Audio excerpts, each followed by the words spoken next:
मंदिर के पीछे जो मटिया मोहल्ले में हुआ था, उसमें नामजद FIR हुआ है। ये FIR तो हम नहीं किए हैं, स्थानीय थाने के द्वारा किया गया है। अगर हमारा ये कहना है कि अगर वो दोषी नहीं है तो 302, 376, 504, 506 धारा कैसे लगते हैं? आप अज्ञात में लिख लेते भाई। FIR लिखना आपके हाथ में था, हमने तो लिखा नहीं।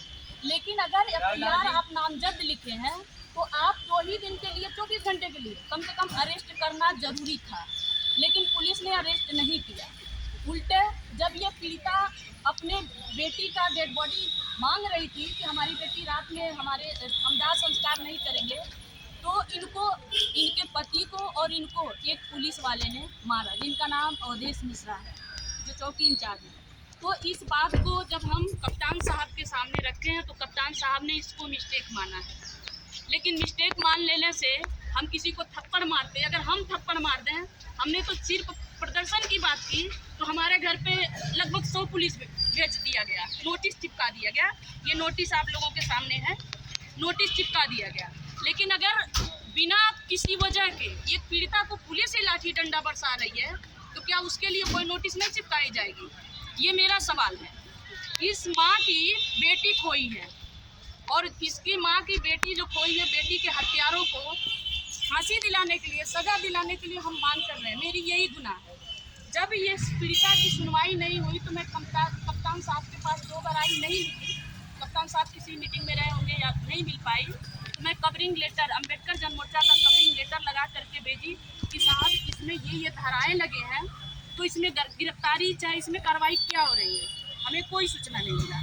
इसके वजह से हमने कहा कि भाई हम कप्तान साहब से हम ले करके 2-4 लोगों को, मीडिया वालों के सामने, वकील के सामने हम ये सवाल पूछेंगे कि अगर 302, 376, 504, 506 लगा है, आपने या तो जुगुल गुप्ता को आपने फंसाया है।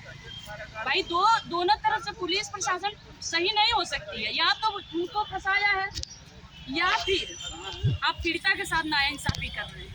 तो यही मांग हमारी है कि अगर आप ये धाराओं में FIR, नामजद FIR दर्ज कर रहे हैं, तो आपने गिरफ्तारी क्यों नहीं किया? तो उस पर उन्होंने कोई जवाब नहीं दिया है। उन्होंने हमको कोई जवाब, संतुष्ट नहीं किया, कोई जवाब नहीं दिया। उन्होंने एक सीधे कह दिया कि हम आपको नहीं दे सकते, हम आपके अधिवक्ता को देंगे, हम आपको नहीं दे सकते, जवाब नहीं दे सकते। दूसरी बात, जब मारने वाली बात हुई है उसको उन्होंने एक्सेप्ट कर लिया कि भाई हमारे पुलिस प्रशासन से मिस्टेक हुई। तो ये मिस्टेक नहीं, ये एक तरह से बहुत बड़ी मिस्टेक है। और गरीबों के साथ क्यों मिस्टेक हो रही है, पीड़ितों के साथ क्यों मिस्टेक हो रही है, आरोपियों के साथ ये मिस्टेक क्यों नहीं हो रही है? और इस पीड़िता की आवाज़ उठाने के लिए मुझे अपराधी बना दिया गया।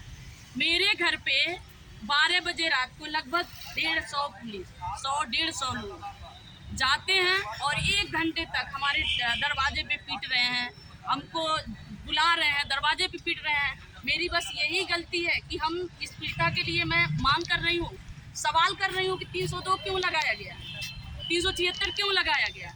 तो उसके लिए जवाब नहीं उन्होंने दिया है, लेकिन उन्होंने कार्रवाई का आश्वासन दिया है कि वो कार्रवाई करेंगे।